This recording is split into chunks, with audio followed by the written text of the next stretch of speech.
السلام علیکم ورحمۃ اللہ وبرکاتہ۔ محترم بھائیوں، بزرگوں، دوستو، یہ ہمارا آپ کے مسائل اور ان کے جوابات کا 53واں سبق ہے۔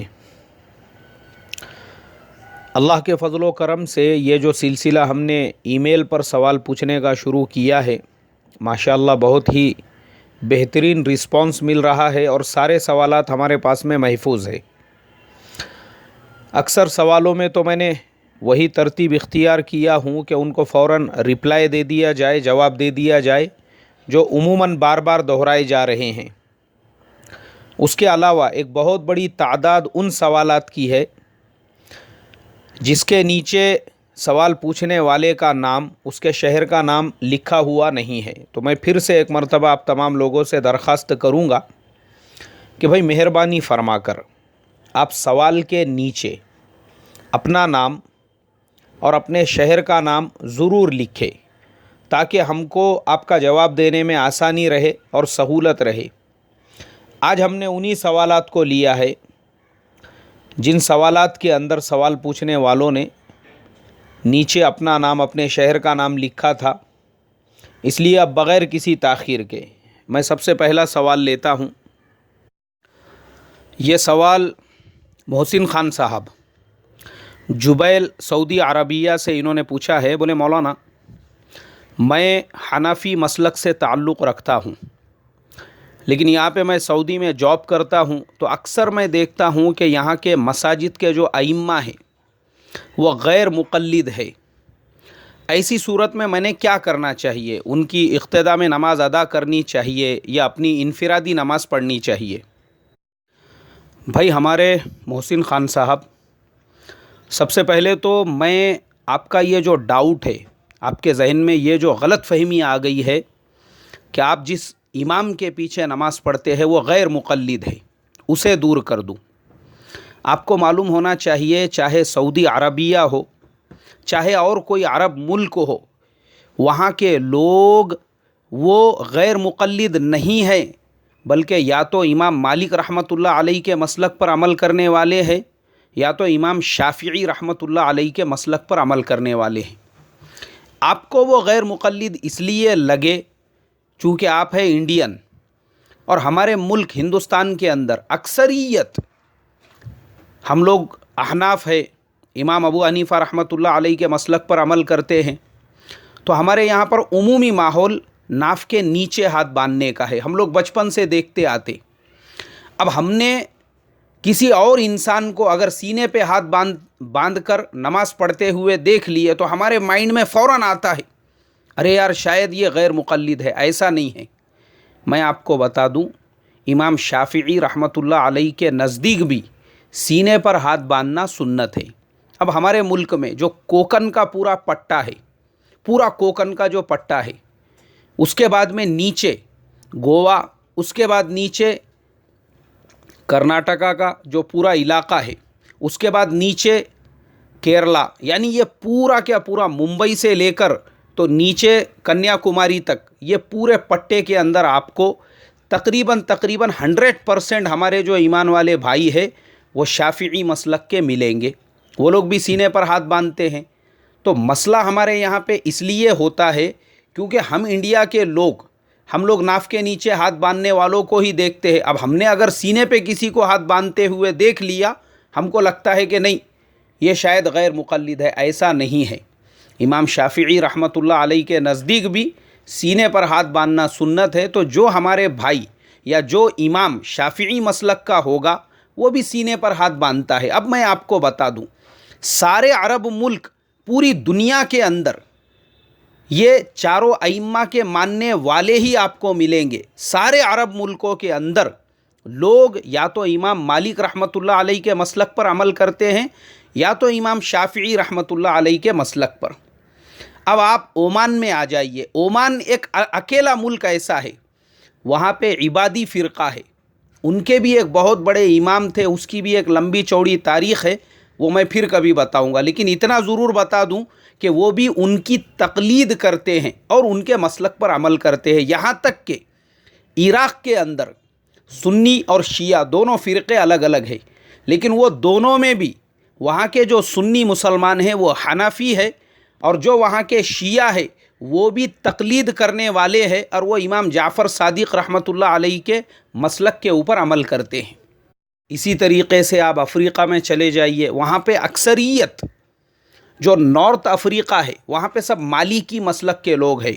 لیبیا، مصر، الجزائر، تیونس، مراکش، یہ پورا پٹا امام مالک رحمۃ اللہ علیہ کے مسلک پہ عمل کرنے والا ہے، اس لیے کہ لیبیا میں تو گورنمنٹ کا قانون ہے کہ کالج کے اندر بچوں کو موطا امام مالک پڑھائی جائے، وہاں پہ بغیر موطا امام مالک کے کوئی بھی بچہ گریجویشن کی ڈگری نہیں لے سکتا۔ اب افریقہ میں ہی آپ نیچے آ جائیے، نیچے سوڈان ہے، نائجیریا ہے، اس کے بعد صومالیہ ہے، حبشہ ہے، اور باقی جو ممالک ہے ان ممالک کے اندر اکثریت آپ کو امام احمد ابن حنبل رحمۃ اللہ علیہ کے ماننے والوں کی ملیں گی۔ ہاتھی نہیں باندھتے وہ لوگ۔ اب اگر آپ عمرہ یا حج کے لیے جاؤ، مکہ مکرمہ میں آپ کو دیکھنے کے لیے ملیں گے جو افریقن لوگ ہوتے ہیں، اکثریت جو حنابلہ کی ہے وہاں پر وہ لوگ ہاتھ نہیں باندھتے ہیں، دونوں ہاتھ ان کے لمبے ہی ہوتے ہیں، اسی حالت میں وہ لوگ قیام کرتے ہیں، پھر رکوع میں جاتے ہیں، نماز ادا کرتے ہیں۔ تو اور آپ مینٹلی ڈسٹرب ہوں گے، پریشان ہوں گے کہ ارے یہ کون سا فرقہ ہے، یہ کون سا نظریہ ہے۔ تو اس کے لیے میں آپ کو سب سے پہلے یہ بتا دوں کہ سعودی عربیہ میں بھی اکثریت مقلدین کی ہی ہے، پھر چاہے وہ امام شافعی رحمۃ اللہ علیہ کے ماننے والے ہو یا امام مالک رحمۃ اللہ علیہ کے ماننے والے، اس لیے کہ حرم شریف کے بھی جو چاروں ائمہ ہیں وہ بھی مقلد ہے، غیر مقلد کا کوئی نام و نشانی نہیں ہے۔ رہی آپ کی بات کہ اگر کوئی غیر مقلد امام ہے پھر اس کے پیچھے اگر ہم نماز پڑھ رہے ہیں تو وہ مسئلہ بھی میں آپ کو بتا دوں۔ اب مان لو کہ ایسا اگر حقیقتاً ہوا ہے کہ آپ کسی مسجد میں ہیں اور وہاں پہ غیر مقلد امام ہے یا وہاں پر کسی اور مسلک کا امام ہے، تو اس کے پیچھے آپ نے نماز پڑھنا چاہیے یا نہیں پڑھنا چاہیے؟ اس کے لیے مجھے 2 کتابوں میں آپ کا جواب ملا ہے۔ ایک تو مسائل امامت ہے مفتی رفعت صاحب کی، اس کے صفحہ نمبر 80 پر مفتی صاحب نے فتاوی محمودیہ جلد نمبر 2 صفحہ نمبر 71 کے حوالے سے جواب دے دیا ہے کہ اگر کوئی ایسا غیر مقلد امام ہے جو ائمہ اربعہ کو برا بھلا نہیں کہتا ہو، کوئی مسئلہ نہیں ہے، آپ بالکل اس کے پیچھے نماز پڑھ سکتے ہیں۔ اسی طریقے سے حضرت مولانا خالد سیف اللہ رحمانی صاحب نے بھی، ان سے کسی نے پوچھا کہ امام سے فروعی مسائل میں اختلاف ہے تو اس کے پیچھے نماز پڑھنا چاہیے یا نہیں؟ کتاب الفتاوی جلد نمبر 2 صفحہ نمبر 330 پر اللہ ہمارے حضرت مولانا خالد صاحب کو جزائے خیر عطا فرمائے، بہت ہی بہترین جواب آپ نے دیا، اور یہ بھی لکھا رسول اللہ صلی اللہ علیہ وسلم نے تو بوقت ضرورت مسلمانوں کی اجتماعیت کو برقرار رکھنے کے لیے فاسق کے پیچھے بھی نماز ادا کرنے کی اجازت دی ہے۔ تو فروعی اختلاف تو بہرحال اس کے مقابلے میں بہت زیادہ کمتر ہے، کیونکہ فروعی مسائل کے جو اختلاف ہے وہ عہد صحابہ سے موجود ہے۔ اس لیے ہمارے محسن خان صاحب آج کے زمانے کے اعتبار سے پہلے ہی مسلمانوں میں اتنا انتشار، اتنا توڑ، اتنی تیری میری چل رہی ہے، لوگ مسلکوں کے نام پر اور نظریات کے نام پر مساجد کے باہر بورڈ لگا رہے ہیں، اور پھر اس میں یہ ہو چکا ہے کہ بعض جگہ ایک ہی مسلک میں 2 ٹکڑے بن کر ایک دوسرے کی جان کے دشمن بنے ہوئے ہیں۔ تو اس امت میں جب اتنا توڑ پہلے ہی پیدا ہو چکا ہے، ہم اگر اور توڑ پیدا کریں گے کہ یہ مسلک والے کی مسجد میں نماز پڑھنا جائز نہیں اور وہ مسلک والے کی مسجد میں نماز پڑھنا جائز نہیں، امت میں اور انتشار پیدا ہوگا۔ بلکہ میں تو یہ کہتا ہوں مسلمانوں نے خلط ملط ہو کر ایک دوسرے کی مسجدوں میں نماز پڑھ کر ایک دوسرے سے تعلقات بڑھانا چاہیے اور نفرتوں کی دیواروں کو مٹانا چاہیے۔ اللہ عمل کی توفیق عطا فرمائے۔ اگلا سوال، یہ سوال حافظ عبداللہ خان پاتھری ضلع پربھنی، انہوں نے کہا مولانا آج کل بہت سارے نوجوان جو ٹی شرٹ پہن کر نماز پڑھتے ہیں، عموماً وہ ٹی شرٹ ہاف آستین کی ہوتی ہے، تو اس پر نماز ہوگی یا نہیں ہوگی؟ بھئی ہمارے حافظ عبداللہ صاحب، نماز کے لیے سطر کا ڈھانکنا فرض ہے، اور سطر کسے کہتے ہیں؟ ناف سے لے کر घुटनों के नीचे तक इतना कपड़ा अगर जिस्म पर है तो उसके ज़िम्मे से फ़र्ज़ अदा हो जाएगा। अब चूँकि हमारे ज़माने में एक आम माहौल बन चुका है, मैंने अरब मुल्कों में भी ये चीज़ देखा हूँ, मलेशिया गया था मैंने, वहाँ पर भी अक्सरियत नौजवानों की ऐसी ही देखा हूँ जो सादे सिंपल जो कपड़े हैं बदन के ऊपर वो डालकर आ जाते हैं और नमाज़ पढ़ते हैं। तो चूँकि आज हमारा जो ज़माना है नौजवानों को करीब करने का है, अब अगर हम ऐसे माहौल के अंदर फतवेबाजी करेंगे कि टी शर्ट पे नमाज नहीं होती और फुल आस्तीन का कुर्ता होना चाहिए, तो जो नमाज के लिए आने वाले हैं वो बोलेंगे बाबा तुम ही पढ़ो अब नमाज, नहीं पढ़ो पढ़ो तुम ही पढ़ो, नहीं आते हम नमाज को। तो ऐसी हालत में ये जो शिद्दत पसंदी वाले मसले हैं ये इससे हमने थोड़ा परहेज़ करना चाहिए। उम्मत को करीब करो, प्यार से नौजवानों को करीब करो। अगर वो टी शर्ट भी पहनकर नमाज़ पढ़ते हैं कोई बात नहीं है, नमाज तो उनकी अदा हो रही है, लेकिन हमारे नौजवानों से मैं रिक्वेस्ट करूँगा, दरख्वास्त करूँगा, जो टी शर्ट पे नमाज़ पढ़ने वाले हैं, भाई आप लोग टी शर्ट इतना लंबा रखें कि सजदे में जाने के बाद वो टी शर्ट आपके पीठ पे नहीं आना चाहिए, या फिर अंदर से बनियन भी हो, और पैंट जो पहनते हैं जीन्स पैंट वो थोड़ा सा ढीला हो और वो जीन्स पैंट भी थोड़ा सा ऊपर हो। वरना मेरे सामने मैंने अपनी आंखों से देखा बाज़ लोग जो छोटा टी शर्ट जो ब्लाउज़ के साइज़ का होता है, एकदम छोटा टी शर्ट और जीन्स पैंट इतना टाइट होता है, उसके अंदर जिस्म के पूरे आज़ा वो उभार नज़र आता है, तो पीछे वाले की नमाज मकरूह हो जाती। या बाज़ औक़ात मैंने देखा टी शर्ट वो ऊपर खिसक गई और पैंट जो है वो नीचे खिसक गया और उस आदमी का नाफ वो नज़र आ रहा है। अब जब उसका नाफ खुल गया उसकी नमाज ही नहीं हुई। तो इसके लिए हमारे जो नौजवान चाहे टी शर्ट पहनकर नमाज़ पढ़ते हो कोई बात नहीं, टी शर्ट थोड़ा लंबा हो, ढीला ढाला हो, और पैंट जो है वो ऊपर हो और वो भी थोड़ा सा ढीला ढाला हो। अल्लाह अमल की तौफीक अता फरमाए। अगला सवाल,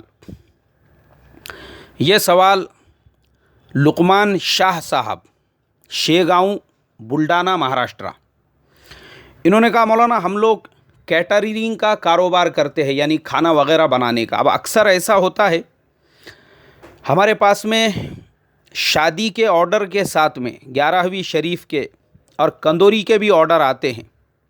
अब ऐसी हालत में हमने क्या करना चाहिए, 11वीं शरीफ के ऑर्डर लेना चाहिए या नहीं लेना चाहिए, और जो कंदोरी के ऑर्डर है वो भी हमने लेना चाहिए या नहीं लेना चाहिए। भाई हमारे लुकमान शाह साहब, आपका मसला देखने के लिए मुझे कम से कम 15 किताबों में यह मसला तलाश करना पड़ा। बड़ी मुश्किल से मुझे बहिश्ती ज़ेवर के अंदर यह मसला मिल गया।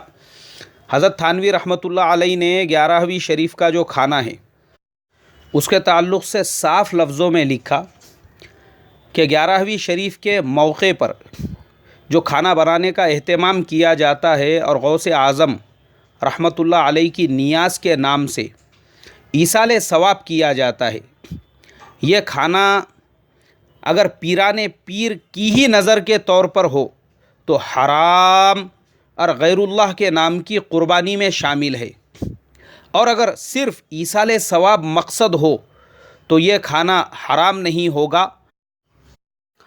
भाई हमारे लुकमान शाह साहब, हज़रत थानवी रहमतुल्लाह अलैह ने जैसा लिखा है उससे मसला बिल्कुल वाज़े हो गया।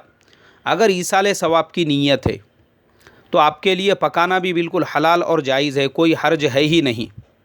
लेकिन अगर जो खिलाने वाला है, जिसने दावत दी है, अगर वो हज़रत सैयदना अब्दुल कादिर जिलानी रहमतुल्लाह अलैह को ही खुदा समझता है और उनके नाम की नज़र और उनके नाम की नियाज़ है, तो फिर जैसा खाना नाजायज़ है आपके लिए पकाना भी नाजायज़ होगा, इसलिए कि आप गुनाह के काम में उसका ताउन कर रहे हैं। और कुरान में फ़रमाया व तावनु अलल बिर्रि वत्तक़वा वला तावनु अलल इस्मि वल उद्वान। तो इसलिए बेहतर है आपके लिए कि आप ऑर्डर लेते वक्त में सामने वाले से पूरी तहक़ीक़ात कर लो और उसके बाद में ऑर्डर लो।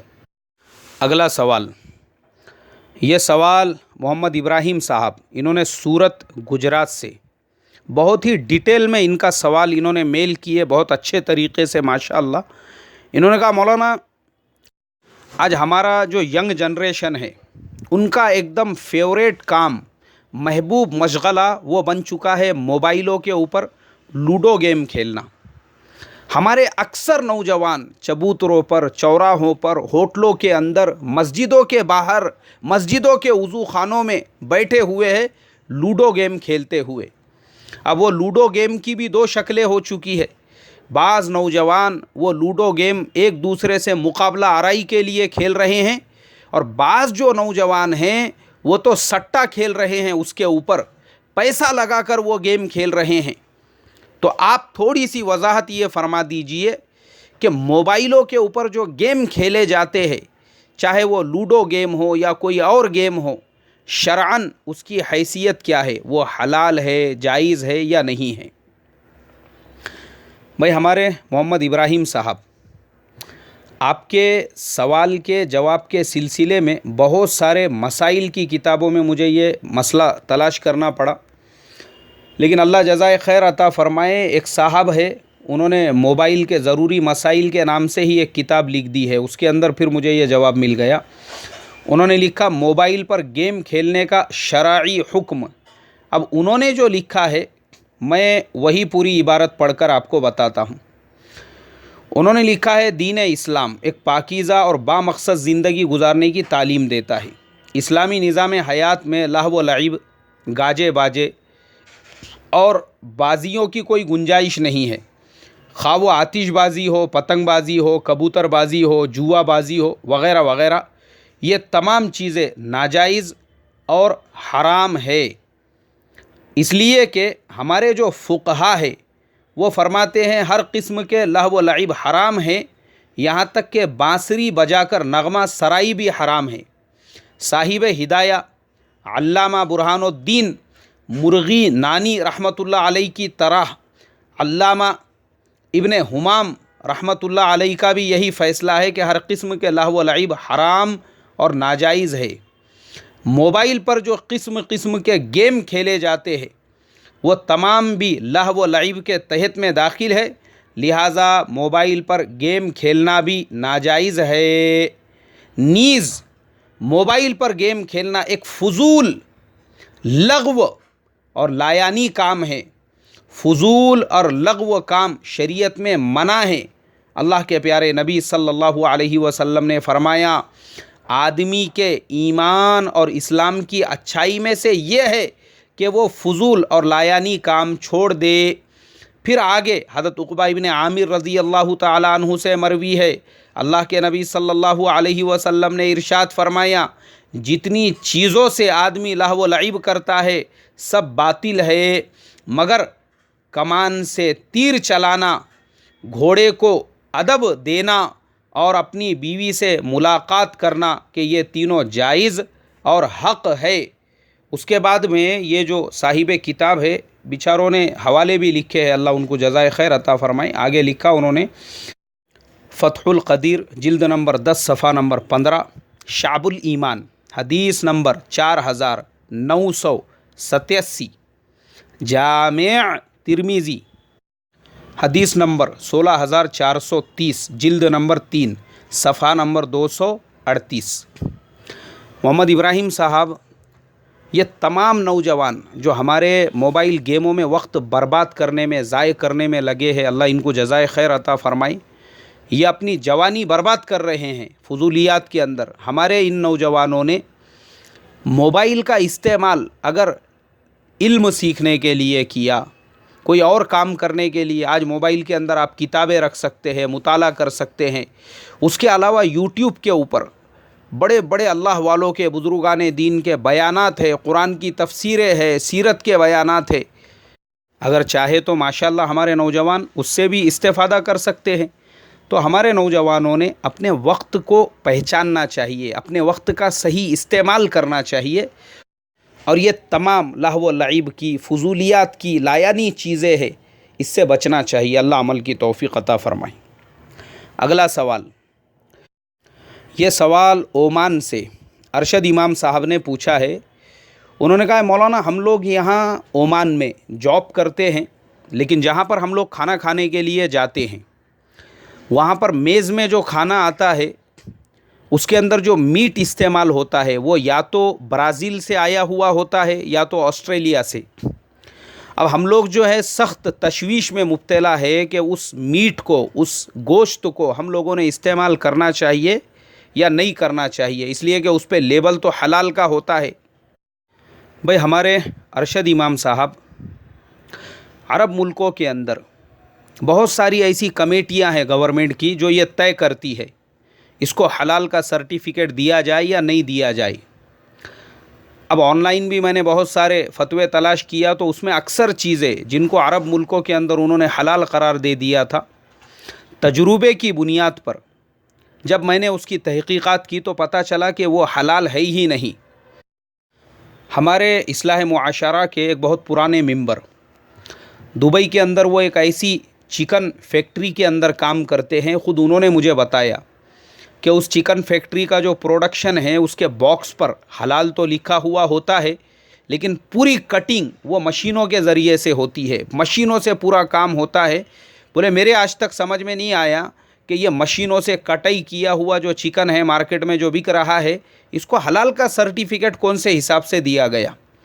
तो इसके लिए मेरा मशवरा आपसे यही है, चूँकि अरब मुल्कों के अंदर आज यहूद व नसारा ने मेहनत करके अपना पूरा प्रोडक्शन फैला दिया हुआ है और वहाँ पर यूरोपियन कंट्रीज़ और वेस्टर्न कंट्रीज़ और साउथ अमेरिकन कंट्रीज़ से जितना भी प्रोडक्शन आता है वो तमाम क्या तमाम मशकूक होता है। मैं सराहतन उसको हराम नहीं कह सकता हूँ, लेकिन मशकूक होता है, इसमें कोई शक की बात नहीं है।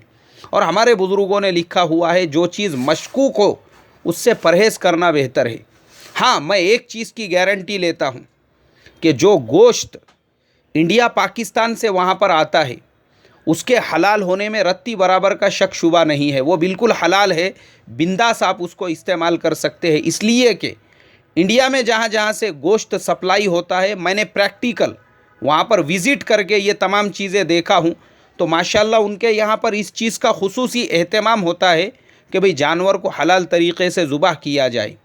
लेकिन इसके अलावा जैसे आपने ऑस्ट्रेलिया वग़ैरह बताया हुआ है तो वहाँ के गोश्त के हलाल होने की कोई गारंटी नहीं है। अल्लाह मेरी तुम्हारी हिफाजत फरमाए। तो बेहतर यही है जो चीज़ मशकूक है उससे परहेज़ किया जाए। अगला सवाल, ये सवाल हमारे इस्लाह मुआशरा के एक बड़े क़दीम मेंबर है शमसुल हक़ साहब, वडोदरा गुजरात।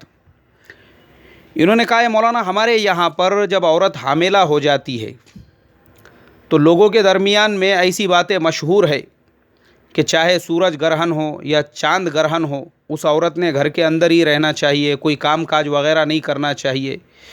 इसी तरीक़े से अजीब अजीब तरह के वहम और अजीब अजीब तरह की बातें मशहूर है, जैसा कि छुरी नहीं पकड़ना चाहिए, बाहर नहीं निकलना चाहिए वग़ैरह वग़ैरह, नहीं तो बच्चे को नुकसान होता है, जैसा कि बच्चे के होठ कटे हुए होते हैं या बच्चे का तालू नहीं होता है।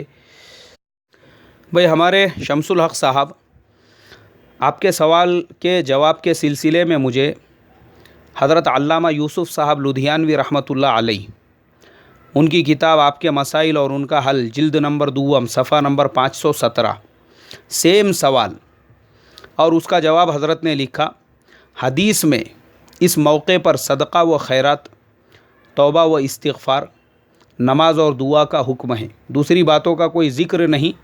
इसलिए इन चीज़ों को शरई चीज़ समझकर न किया जाए।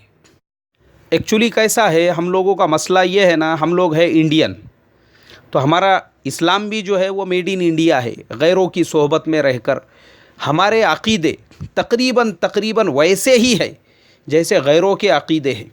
अल्लाह हिफाजत फरमाए। कोई अगर भगोने में खाने लग जाए फ़ौरन घर वाले बोलते अरे रे भगोने में खाना मत खाओ, बोले शादी में बारिश होंगी, चंगेरी के अंदर जिसमें रोटी रखी जाती है उसमें से अगर कोई लुक़मा तोड़ कर ले, अरे रे चंगोरी में नहीं खाना, बोले क्यों नहीं, उसकी वजह से अनाज महंगा हो जाता। बोले शाम के वक्त में अगर कोई खाना खाए, अरे रे शाम के वक्त में खाना मत खाओ, अरे भाई क्यों मत खाओ, नहीं बोले वो शाम के वक्त में खाना खाए तो अपने जितने रिश्तेदार जिनके इंतकाल हो चुके हैं उनको खाना नहीं दिया जाता। अल्लाह हिफाजत फरमाए। ये अक़ीदे है हमारे, ये अक़ीदे वैसे ही है जैसे गैरों के अक़ीदे है। इसीलिए आप देखो हमारे यहाँ पे नाम आ गए अब्दुल्ला, अब्दुर्रहमान, अब्दुलसत्तार, अब्दुर्रज़ाक, लेकिन वो जो कुफ्र हमारे अंदर भरा हुआ है, वो जो हिंदुआना रसूम, वो जो बरहमनियत है, वो हमारे अंदर से निकली नहीं। हमारे यहाँ पर अल्लाह हिफाजत फरमाए, चाहे हमारी शादी ब्याह हो, चाहे हमारे बच्चे की पैदाइश हो, चाहे हमारे घर की मैयत हो, आपको 99% रसूमात वही मिलेगी जो गैरों की रसूमात थी। अच्छा, ये सिर्फ़ आम मुसलमानों की बात नहीं है, जो हमारी कौम के रहबर समझे जाते, रहनुमा समझे जाते। हमारे मुफ्ती साहब के बेटी का निकाह भी आलीशान फंक्शन हॉल में जैसे गैर करते हैं, हज़रत भी अपने बेटी का निकाह वैसे ही कर रहे हैं। तो फिर गैरों में और हज़रत में फ़र्क क्या रह गया? हमारे शेख साहब, उनके बेटे का भी निकाह आलीशान फंक्शन हॉल के अंदर हो रहा है, धूम धड़ाके के साथ में। अरे हज़रत, जब तुम सुन्नतों पर नहीं आओगे, तुम्हारे ज़िंदगियों से ये बरहमाना तरीक़े नहीं निकलेंगे, गरीब आवाम क्या करने वाली है? अल्लाह हिफाजत फरमाए। तो इसके लिए बहुत मसले हैं हमारे मुल्क के अंदर। ये जो बरहमाना रसूम, ये हिंदुआना तरीक़े, ये पहले हमारे अकाबिरीन में से निकलना ज़रूरी है, उसके बाद असागिरीन और आम लोगों के दरमियान से निकलेंगे। अल्लाह अमल की तौफ़ीक़ अता फ़रमाए। अगला सवाल, ये सवाल शहादत खान साहब, सांता क्रूज़, मुंबई। इन्होंने कहा, मौलाना ये जो रेड बुल कोल्ड ड्रिंक है आजकल हमारे नौजवानों में बहुत ज़्यादा फेमस हो चुका है, तो इसका पीना हमारे लिए हलाल है या नहीं है? भाई हमारे शहादत खान साहब, आपका जो सवाल है उसके जवाब में मैंने किताबों में तलाश किया लेकिन मुझे मिला नहीं, तो फिर मुझे ऑनलाइन सर्च करना पड़ा। अल्लाह जज़ाए खैर अता फ़रमाए, मुफ्ती अब्दुल्ला पटेल साहब यूनाइटेड किंगडम से, इन्होंने बेहतरीन अंदाज़ में उसका जवाब लिखा। मुफ्ती अब्दुल्ला पटेल साहब से सेम ऐसा ही सवाल किसी ने किया और उसने पूछा, I wanted to know if Red Bull is हलाल as I have been told that is contents bull sperm, can you find out if this is true and that is permissible to drink? अब मुफ्ती अब्दुल्ला साहब ने उसको जवाब दिया, no it is not true, we regard it is permissible. मुफ्ती साहब ने कहा कि ये हलाल है और जायज़ है, कोई हर्ज नहीं है। फिर मैंने और कुछ वेबसाइट्स के ऊपर इसके डिटेल्स सर्च किए तो उसमें पता ये चला कि ये हलाल और जायज़ तो है, इसमें हराम कोई भी कंटेंट नहीं है, लेकिन फिर भी इसके पीने से थोड़ा सा परहेज़ करना चाहिए, इसलिए कि सेहत के एतबार से इसके पीने के बाद आपके ब्लड के अंदर जो हाई ब्लड प्रेशर जिसे कहते हैं वो हो जाता है। उसके अलावा बाज़ गवर्नमेंटों ने, बाज़ वेस्टर्न कंट्रीज़ ने अपने कंट्रीज़ के अंदर 16 साल से कम उम्र के बच्चों के पीने पर पाबंदी लगाई हुई है। तो इससे ये पता चलता है कि ये हलाल तो है लेकिन एहतियात ज़रूरी है। अब मोहतरम बुज़ुर्गों, फिर से एक रिक्वेस्ट यही करूँगा, आप अपना सवाल हमें imfpuneindia@gmail.com पर मेल कीजिए।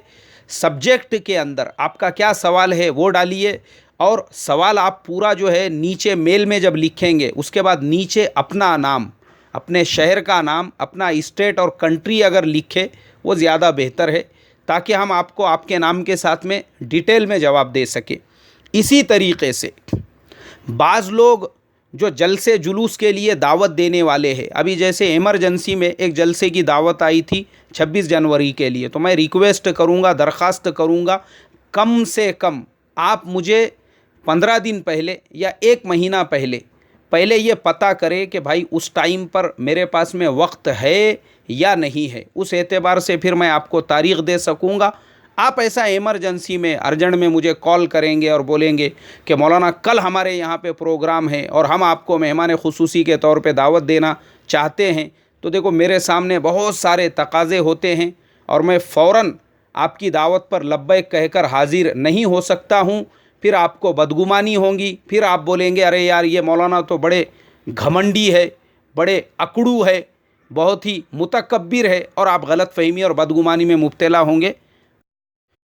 इसलिए भाई आपसे मैं मुअद्दबाना दरख्वास्त करता हूँ कि आप कम से कम 15 दिन पहले या 1 महीना पहले बात करके पहले ये पता कर ले कि मेरे पास में उस वक्त में फ्री टाइम है या नहीं है। अगर है तो मेरे लिए कोई मसला नहीं है, मैं बिल्कुल इंशाअल्लाह आपकी खिदमत में पहुँच जाऊँगा। اسی طریقے سے ہمارے بہت سارے بھائی، بہت ساری بہنیں وہ بار بار وہی پرانے والے مسائل پوچھتے رہتی ہیں کہ جو میں آلریڈی ان کے جواب دے چکا ہوں، جیسے بٹ کوائن کا مسئلہ ہے، شیئر مارکیٹ کا مسئلہ ہے، IPO خریدنے کا مسئلہ ہے، انشورنس کا مسئلہ ہے، لون کا مسئلہ ہے، اور انویسٹمنٹ پارٹنرشپ وغیرہ کے جو مسائل ہے، تو یہ تمام مسائل آلریڈی ہمارے چینل کے اوپر موجود ہے۔ تو میں آپ سے درخواست کروں گا، آپ ہمارا جو چینل ہے یوٹیوب پر مولانا اکبر ہاشمی، وہاں پر جائیے، یہ مسائل سارے آپ کو وہاں پر ملیں گے انشاءاللہ۔ اللہ مجھے آپ کو عمل کی توفیق عطا فرمائے۔ السلام علیکم ورحمۃ اللہ وبرکاتہ۔